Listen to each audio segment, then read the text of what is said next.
Hello నమస్తే, welcome to plus TV. నేను అలంకృత. రీసెంట్గానే వైసీపీ నేతలు ఎవరైతే ఉన్నారో ఒకరొకరుగా లిక్కర్ స్కామ్లలో అరెస్ట్ అవుతూనే ఉన్నారు. రీసెంట్గా జోగి రమేష్ గారు అరెస్ట్ అయ్యారు. సో ఆ వివాదంపై మనతో పాటు మాట్లాడడానికి ప్రొడ్యూసర్ నట్టుకుమార్ గారు ఉన్నారు. ఒకసారి మాట్లాడదాం. హాయ్ సార్, నమస్తే సార్. 1 by 1 వైసీపీ నేతలు అందరూ అంటే ఒకటి డ్రగ్స్ కేసులో అరెస్ట్ అవుతున్నారు, లేదంటే లిక్కర్ స్కామ్లో అరెస్ట్ అవుతున్నారు.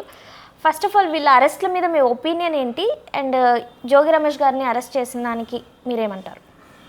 నేనేమంటున్నానంటే it's a political cases and drugs and మద్యపానం ఏదైనా సరే లిక్కర్ స్కామ్లు అవ్వచ్చు.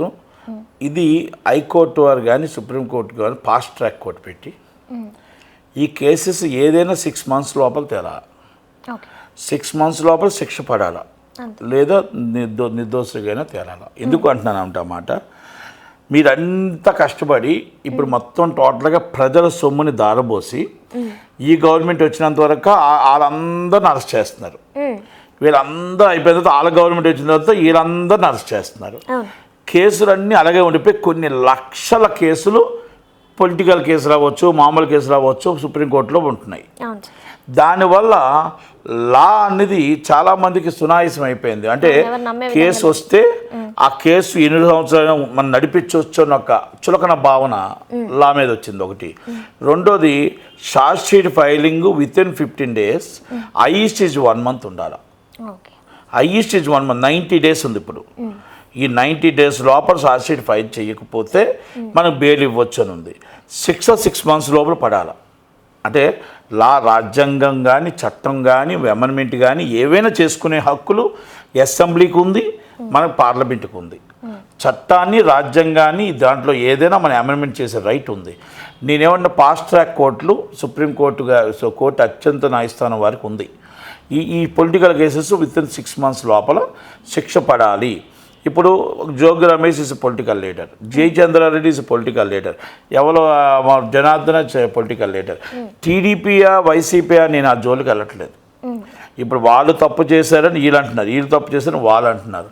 రేపు జగన్మోహన్ రెడ్డిని అరెస్ట్ చేయొచ్చు, లేకపోతే ఇంకొకరిని అరెస్ట్ చేయొచ్చు. చంద్రబాబు నాయుడు గారిని అరెస్ట్ చేశారు, ఆ కేసు ఏమైంది? ఇప్పుడు ఇలా గవర్నమెంట్లో ఆయన శిక్ష పడదు కదా. ఇప్పుడు జగన్మోహన్ రెడ్డిని అరెస్ట్ చేశారు, ఆ కేసు ఏమైంది? అది కూడా ఏం లేదు. అంటే నేనేమంటున్నానంటే జనాలకు నమ్మకం పోతుంది.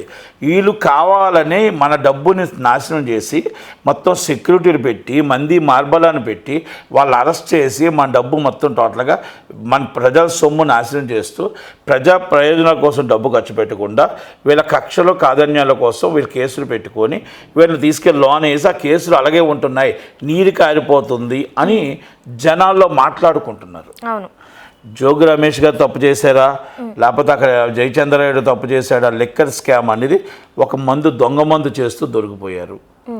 ఆ దొంగ మందు బెల్ట్ షాపులు మొత్తం టోటల్గా రాష్ట్రం అంతా బెల్ట్ షాపులు ఉన్నాయి. అక్కడున్న సిఏకి తెలుసు, అక్కడున్న ఎక్సైజ్ సిఏకి తెలుసు, అక్కడ ఏరియాలో ఉన్న ఎమ్మెల్యేకి తెలుసు. వీళ్ళ ముగ్గురికి తెలియవా?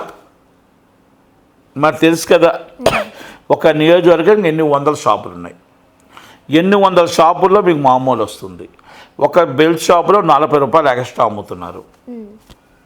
ఒక సామాన్య హైదరాబాద్లో కూర్చున్న నాకే తెలిస్తే పక్కన కూర్చున్న ఎమ్మెల్యేకి తెలియదు అని అడుగుతున్నా. సారీ, అవునా కదా? అలాంటప్పుడు చిత్తశుద్ధి ఉండి ప్రజల కోసం మనం పోరాడాలంటే, ప్రజల కోసమే చెయ్యాలంటే అటు ఇచ్చాపురం నుంచి మనకి సోలూరుపేట దాకా, అనంతపురం దాకా ఒక్క బెల్ట్ షాప్ ఉండకూడదు అంటే మనం ఈజీగా చేయొచ్చు. పట్టించుకోకూడదు అనుకుంటే లక్షల పైన బెల్ట్ షాపులు ఉన్నాయి, లక్షల పైన. మనం ఇచ్చే 3000 షాపులకి ఒక్కొక్క షాపుకి 50 షాపులు లెక్కేసుకోండి. ఒక్క షాపుకి 50 బెల్ట్ షాపులు, దాన్ని బట్టి మనకి ఎంత వస్తుంది? ఈ దొంగ మందు ఎందుకు వెళ్తుంది అక్కడికి?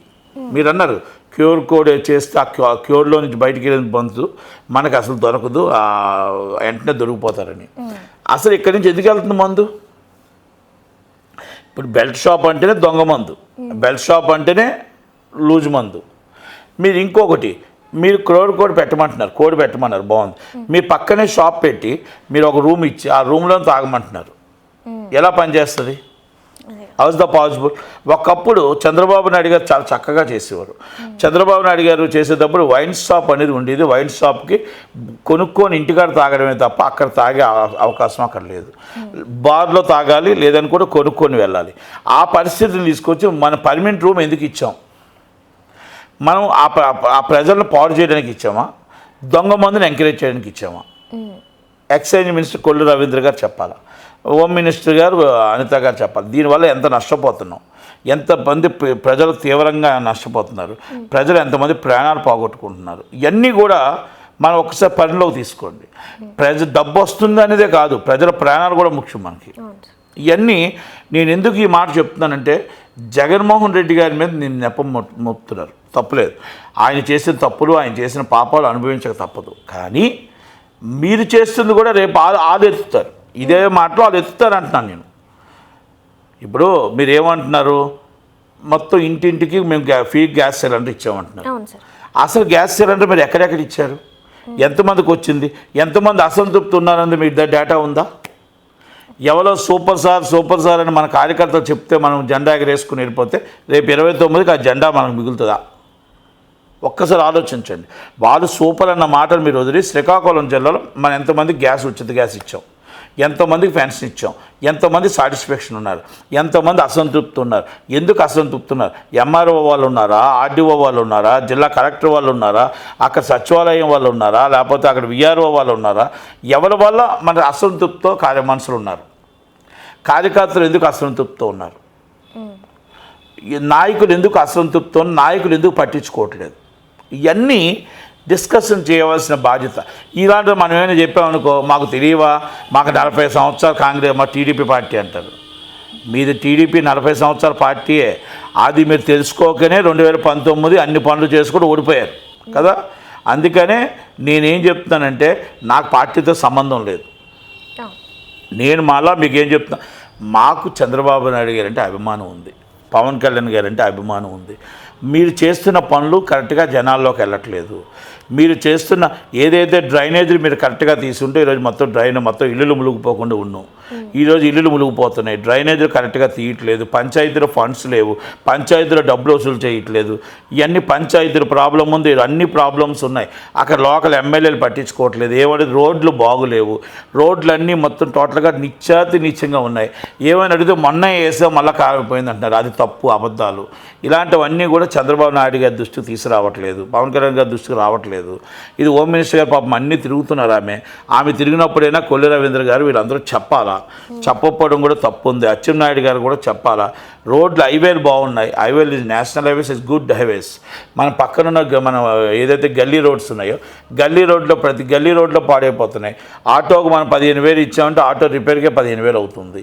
ఇలాంటివన్నీ ఒక్కొక్కరు ఈ జనాల మాటలు, నటుకుమార్ మాటలు కావు, ఇది జనాల మాటలు. కనుక అందుకని ఒకసారి రివ్యూ చేయండి, ప్రతి నియోజకవర్గం రివ్యూ చేయండి. రివ్యూ చేస్తే ఆ రివ్యూలో అక్కడ ఎక్సైజ్ సీఏకి ఎంత మామూలు వెళ్తుంది, అక్కడ సీఏకి ఎంత మామూలు వెళ్తుంది, వాళ్ళు సీట్లు ఎందుకు కొనుక్కుంటున్నారు, వాళ్ళు ఎందుకు ఈరోజు దాని మీద ఇంట్రెస్ట్ చూపిస్తున్నారు, ఈరోజు బెల్ట్ షాపులు ఎందుకు అంత ఎంకరేజ్ చేస్తున్నారు, ఆ బెల్ట్ షాపుల వల్ల ఎమ్మెల్యేలకి ఎంత లాభాలు వస్తున్నాయి, ఇవన్నీ అక్కడ వైసీపీ టీడీపీ ఎందుకు ఒకటైపోయారు, ఇవన్నీ కూడా ఒక్కసారి రివ్యూ చేయండి. చంద్రబాబు నాయుడు గారికి ఇవన్నీ తెలియవు. అందుకే నేను లోకేష్ గారికి చెప్తున్నాను, పవన్ కళ్యాణ్ గారికి చెప్తున్నాను, ఇది రివ్యూ చేయండి. జనసేన కార్యకర్తలు, వైసీపీ, టీడీపీ అంతా ఒకటైపోయి అక్కడ ఒక సిండికేట్గా వ్యాపారం చేసుకుంటున్నారు. వీళ్ళకి తెలియట్లేదు. అది ఇవన్నీ తెలుసుకోమనండి. ఇవన్నీ మనం జాగ్రత్తగా చూసుకోగలిగితే పార్టీ రేపు మనుగడ బాగుంటుందని ఉద్దేశం తప్ప మనకేం ఒక్కటి లేదు. రెండోది, జగన్మోహన్ రెడ్డి చేసిన పాపాల్లో ఒక శాపమే రమేష్ అన్న ఆయన దుందుడికి. ఇందాక నేను జగన్మోహన్ రెడ్డి మాట చూసి మేకపాటి వాళ్ళతో చూశాను. ఆయన ఏం పేరు ఆయన పెద్ద ఆయన మాట్లాడుతూ చూశాను. ఒకటే అన్నాడు, మీరు నాయకుడు మెప్పు కోసం, నాయకుడు ఆశ కోసం ఇష్టం వచ్చినట్టు అవతల వాళ్ళని ఇష్టం వచ్చినట్టు తిట్టి కొట్టి మీరు ఆ నాయకుడు మెప్పు కోసం, మినిస్టర్ పదవుల కోసం చేస్తే ఇలాగే జరుగుతుంది. మీరు పార్టీ నష్టం కలిగించకుండా పార్టీకి ఓట్లు ఎలా రావాలి, పార్టీని ఏ విధంగా కాపాడాలి, నాయకుడిని ఏ విధంగా ఉండాలి, నాయకుడిని మనం ఏ విధంగా కాపాడుకోవాలి, అధికార పక్షాన్ని ఎలా ఇరుకుల్లో పెట్టాలి, ప్రతిపక్షాన్ని మనం ఎలా ఓటు బ్యాంక్ పెంచుకోవాలని ఆలోచించుకోవాలి. అనేది ఆయన చాలా చక్కగా చెప్పాడు. అది జగన్మోహన్ రెడ్డి గారి దాంట్లో కూడా లేదు. జగన్మోహన్ రెడ్డి గారికి పొగిడితే పక్కన కూర్చోబెట్టుకుంటాడు, ఆయన నిజం చెప్తే దూరం పంపిస్తాడు. అంటే అక్కడే మొత్తం టోటల్గా స్టార్ట్ అయింది ఏంటంటే నిజం, అసలు నిజం అనేది ఆయన చెవులో పడదు, నిజం అనేది ఆయనకి ఇష్టం ఉండదు. అబద్ధం చెప్పుకునే బతకాల, సూపర్ సూపర్ సూపర్ సూపర్ అనుకుంటే అన్నా సూపర్ అనుకుంటే వెళ్ళాలి. ఇది జగన్మోహన్ రెడ్డి గారి నైజం. అందుకే నేను చంద్రబాబు నాయుడు గారికి, నేను లోకేష్ గారికి, పవన్ కళ్యాణ్ గారికి ఏం చెప్తున్నానంటే, ఆయన దాంట్లో కాకుండా మీరు ఆలోచించి మనకి ఎప్పుడైతే పొగుడుతున్నాడో మన గొయ్యి తవ్వుతున్నాడో అని అర్థం. మనకి సూటుగా చెప్తున్నాడో ఆ సూటుగా చెప్పిన వ్యక్తి దాన్ని ఒక్కసారి రివ్యూ చేయండి. ఎవరిదైనా సరే మేబీ ఈ తప్పు ఎక్కడుందా, నిజంగా మన పార్టీ మీద యాంటీగా చేస్తున్నాడా, లేకపోతే ఆయన నిజంగా మనకు చెప్పాడా, చేస్తే మనం ముందు జాగ్రత్తగా బాగుంటుంది కదా అని ఒక్కసారి. పొగిడేవాడు మనకు గోతులు తవ్వుతున్నాడని అర్థం. మనల్ని ఎదుర్కొంటా మాట్లాడేవాడు సూటిగా భయపడకుండా మన కోసం చెప్పాడనమాట. అది మనం ఎట్టి బస్సులో పరిణిలో తీసుకోవాలి. పొగిడేవాడిని ఎప్పుడు పరిణిలో తీసుకోవద్దు. పొగిడేవాడు సీటు కోసం, ఓటు కోసం మన పక్కన బల్లిలో కూర్చుంటాడు. సూటిగా మాట్లాడేవాడు ఎప్పుడు కూడా మీ ఓటు కోసం, మీ సీటు కోసం, మీరు ఇచ్చిన పేటీఎంల కోసం, దేనికోసమో కూర్చోడు. ఎందుకంటే మీరు బాగుండాలని కోరుకుంటాడు. కనుక ఇవన్నీ కూడా చూసుకోండి. రావు రమేష్ విషయంలో చట్టం దాని పని చేసుకుపోతుంది. ఆయన చేశాడు అని చెప్పేసి ఆల్రెడీ సాక్షి దీంట్లో రిమైండ్ రిపోర్ట్లో పెట్టారు. ఎన్నిసార్లు కలిశాడు ఏంటి అనేది.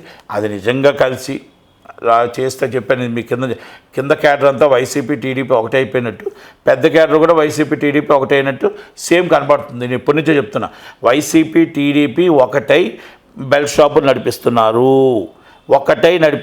అని చెప్తున్నా.